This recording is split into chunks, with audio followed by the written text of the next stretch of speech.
morning. This is Environmental Intelligence, episode 43 for June 9th, 2026.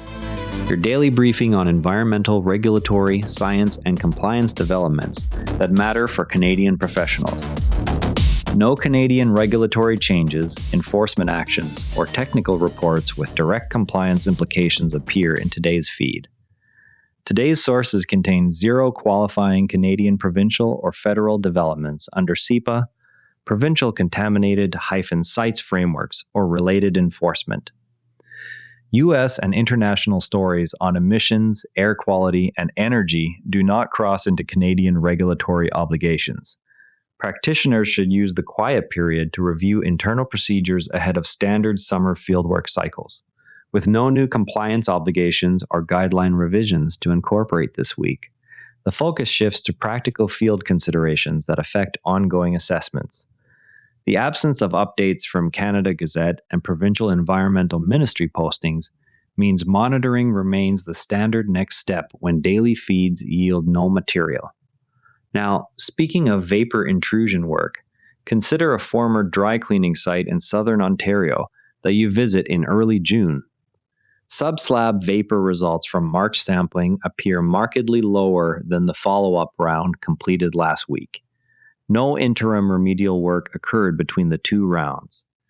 The difference arises because frozen ground and reduced barometric pressure fluctuations in winter suppress advective flow through the slab. Spring thaw and increasing wind-driven pressure differentials enhance vapor entry once conditions change. CCME soil vapor guidance and Ontario OREG 153/04 both require practitioners to account for seasonal pressure differentials when interpreting results against Tier 1 or site-specific standards. Experienced assessors examine barometric pressure logs and slab integrity data alongside concentration trends. They avoid treating any single round as representative on its own.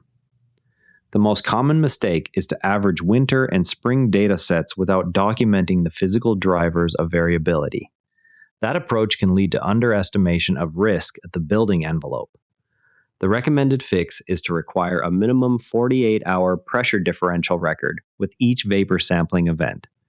Any round collected when ground is frozen or snow-covered should be flagged for potential resampling under unfrozen conditions. If you are working on vapor intrusion assessments in Ontario, you will want to review current project files for any assessments completed between December and March that may require seasonal confirmation sampling. Update internal field forms to capture barometric pressure and ground condition metadata on all soil vapor events. Brief project managers on the need to schedule at least one unfrozen condition vapor round for sites where winter data form the sole basis of risk conclusions. Cross-check laboratory chain of custody records to confirm holding times were met for any delayed spring sample shipments. Monitor Canada Gazette Part 1 for any CEPA 2024 amendment notices expected in the next 14 days. Track provincial ministry postings for routine CSR annual reporting, reminders applicable to Schedule 2 sites.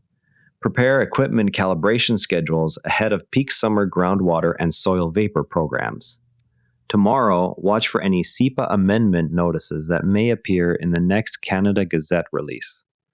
That's environmental intelligence for today. If this briefing is useful to your practice, share it with a colleague and subscribe wherever you get your podcasts. We're back tomorrow. Have a productive day.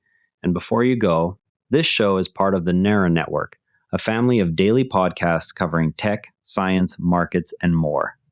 If you enjoyed today's episode, give Models and Agents a listen, your daily briefing on AI models and agents.